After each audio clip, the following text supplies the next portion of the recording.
我就先讲 Net 这个啦哈，因为 Net 这一次登广告蛮特别的，因为通常这个文字通常都会写，但这次连表格都出来了。对，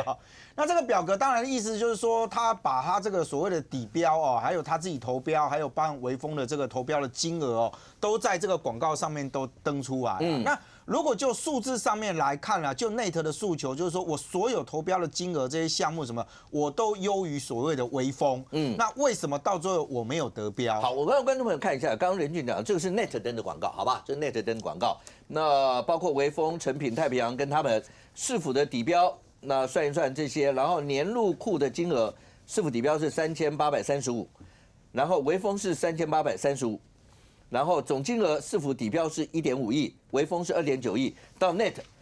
它的年入库金额是8361.8万，然后总金额是4.08亿，这是他们今天登的广告。那当然，这里面会有引发一个质疑啦，就是说市府的底标的价是一个价嘛，那通常因为开标之前那个底标是不会出现的啦。那你底标是怎么出来的？基本上就承办人他必须要综合各种的考量的这个因素哦，那考量进来之后自己定了一个底标。那当然今天有一些讨论，就是说为什么微风的这个投标的金额跟它的底标价居然都是看起来数字上是高度的吻合啊？那以前如果就一般标案上面来说哦，如果不是采最有利标来讲哦，像这种标都一定会被关切啦，一定会被注意，就是说怎么可能金额这么的刚刚好这样子哦？那当然，因为这一次的另外一个状况就变成，因为它是用最有利标啦。那所谓最有利标，基本上是用评选的方式，也就是说这个价格基本上只是我衡量的一部分嘛。这个你可以看到谢国良或基隆市府之前有在谈这个案子，就是说啊，我们就各种评量完了之后呢，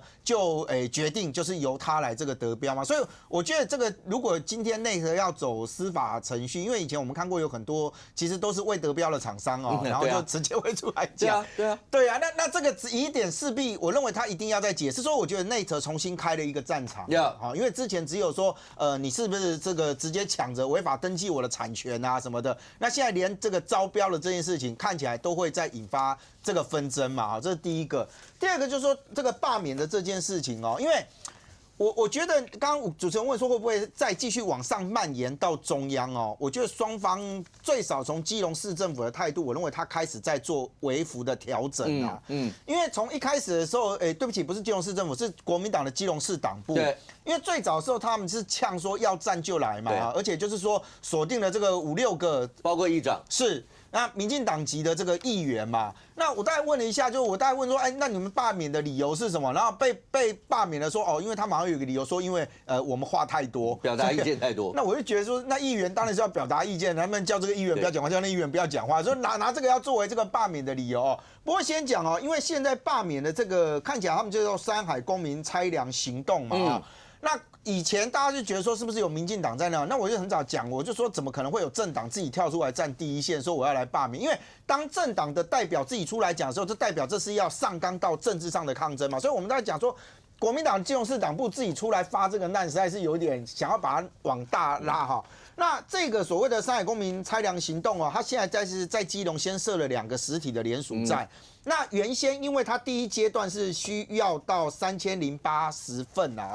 那现在他们是讲说，他们从第一天的时候就先收到500份，那后来再慢慢收的时候，说现在已经破了大概将近1300份那就这个团体来讲，因为他们讲说他们是公民团体嘛那我看到里面有这个发言的，也有学生也有这个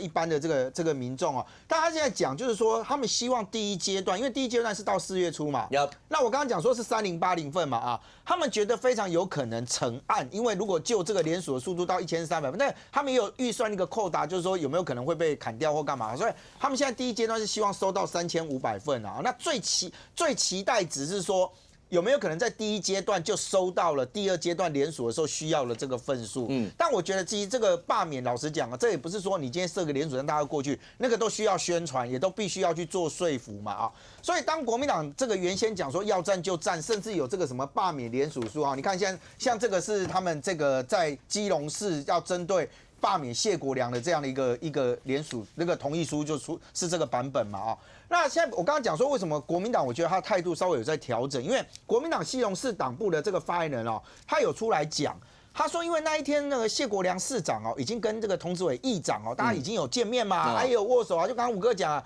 那大家都提到说应该回归市政，不应该彼此攻击，所以他后面讲了一句说。公民团体就不要再做这种所谓的无谓的政治斗争啊！哈，那我不知道这个会不会是国民党这个基隆市党部已经觉得，就是说有党部下令要出来搞联署的这件事情，会无限上纲拉上来。但我现在看他发言人的说法，看起来是应该有点在希望稍微冷却一点，但是这个看起来不会就是突然就撤嘛，因为如果是由这个民间来发起所以我觉得对于谢国良来讲，其实他本来是一个很简单的一件事情。